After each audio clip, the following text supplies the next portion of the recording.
Michael, first meeting of the Fans Assembly before the game against Portsmouth. How did that go?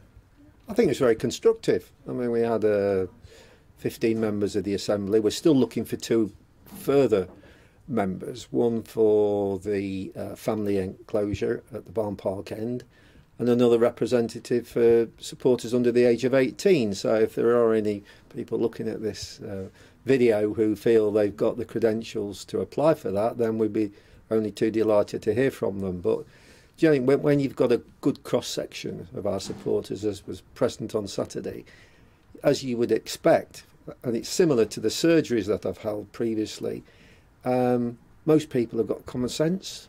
Most people, and there's a common thread in this, we all want what's best for Plymouth Argyle Football Club. So will we agree on everything? No.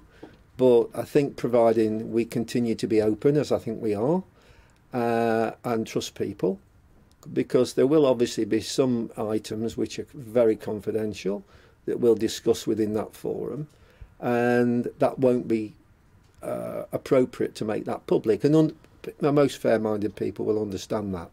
But I think there was a general acceptance that it was a positive step on behalf of the club, but that's got to be proven now as we go forward, and our next meeting will be in April, and it's the hope that we'll have 5 of these throughout the year, which will give supporters and the sections of our support the opportunity of challenging the club and the board and myself and the senior members of staff over policy decisions that we take, and it gives us the opportunity to explain the reasons why we've taken those particular decisions. And I think it's a very, very strong sounding board for the club, that there are people, a good cross-section there, who can give us advice and tell us how the majority of our supporters feel.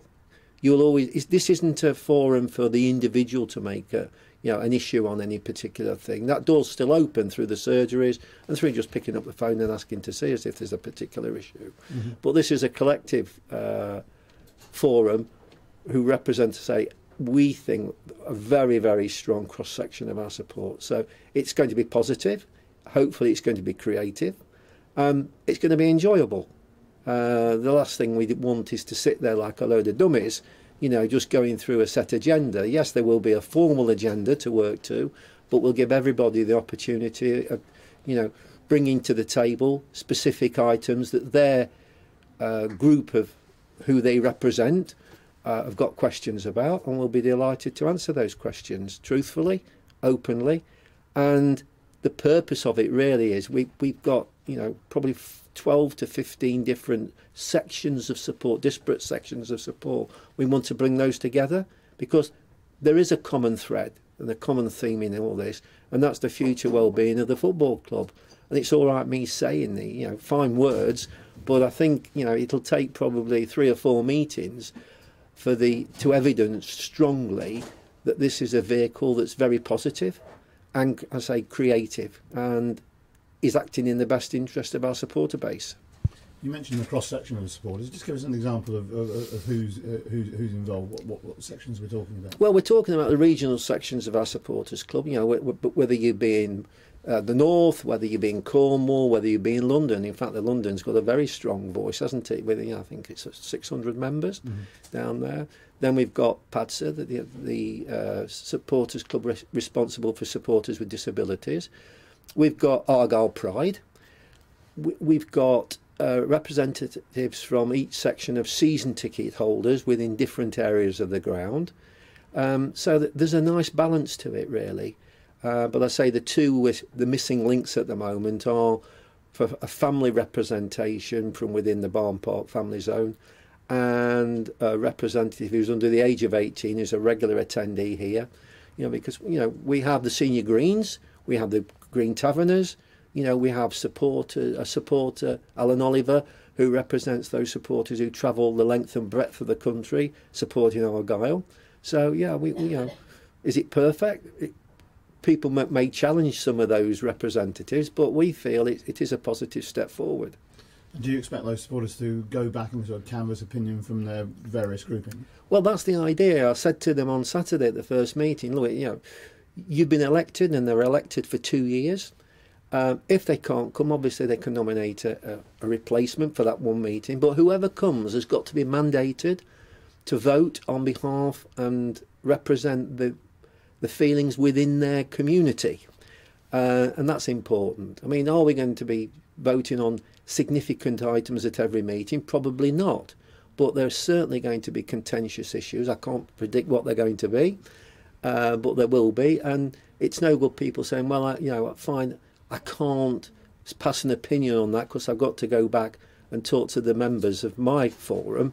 We want them to be mandated to come to any meeting and express an opinion, be it positive, sometimes it'll be seen as negative, but providing it's constructive, that's what we want. Constructive dialogue with our supporter base. The only items, as you would expect, we won't talk about really is the playing side and team selections and which players we're buying and that type of thing. That's not on the agenda. There'll be 10, 11,000 people every week having views on that, so we don't need a forum. But I'm optimistic, and I'm confident that after a few meetings, people will see the value of this, and it again stabilises and glues together different sections of our support. And we said at the meeting on Saturday, Simon and James are the two majority shareholders, but really Plymouth Argyle Football Club is owned by the past generations, the present generations of people who support us, and the future generations. So it's important, that everybody has a voice, because we all want the same thing. We want this club to prosper on and off the field. It seems to me that supporters at Plymouth Argyle have a very good opportunity to representing themselves to the club. I mean, you mentioned your surgeries. Now you've got the Fans Assembly. Lines of communication are very much open between the fans and the club, aren't they? Well, people might criticise us. There'll be people who criticise anything that we do. We accept that. That's part and parcel of the game. But, I've worked at 4 or 5 different clubs now, and I have to say, honestly, this club is as open as any I've worked at previously, and rightly so, because, we have had difficulties in previous years, and it's been with the help of people like the Green Taverners and supporters groups, Senior Greens, who have helped bring this club through the dark days to where we are now. There's still challenges ahead of us, but I think when you talk to people, and I think you talk to people honestly, that's the important thing. When they go away from that meeting, they've got to believe what we say is true, and I hope that's the case. It's far better to say nothing than to mislead people.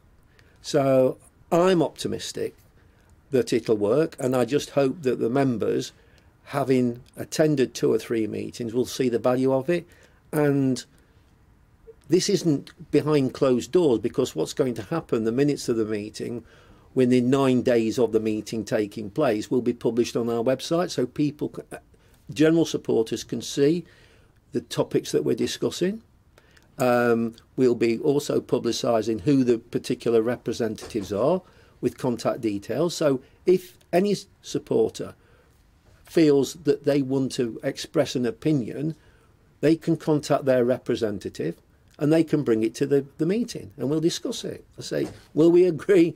No, that's evident. We won't agree on everything, but I think it's got to be built on trust. It's got to be built on openness and honesty.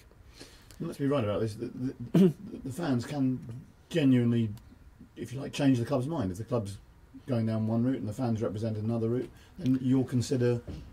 Well, I mean, I think that's in the last resort. I think that in the first instance, we want to take a soundbite from the supporters about ideas that we have. Right. And I think that's constructive. Obviously, we've got to run the business. The board are appointed. They set the policy. And I mean, Simon and the other directors are very keen to see this become a positive step forward. But the litmus test will be, over a period of time, is it just going to become a mouthpiece? No. We want it to be a genuine sounding board and a group of supporters who we trust the opinions of, who can take soundings again from people they represent. I say, we agree on everything? No. But I honestly feel it is a positive step forward. Michael, thank you very much. Pleasure.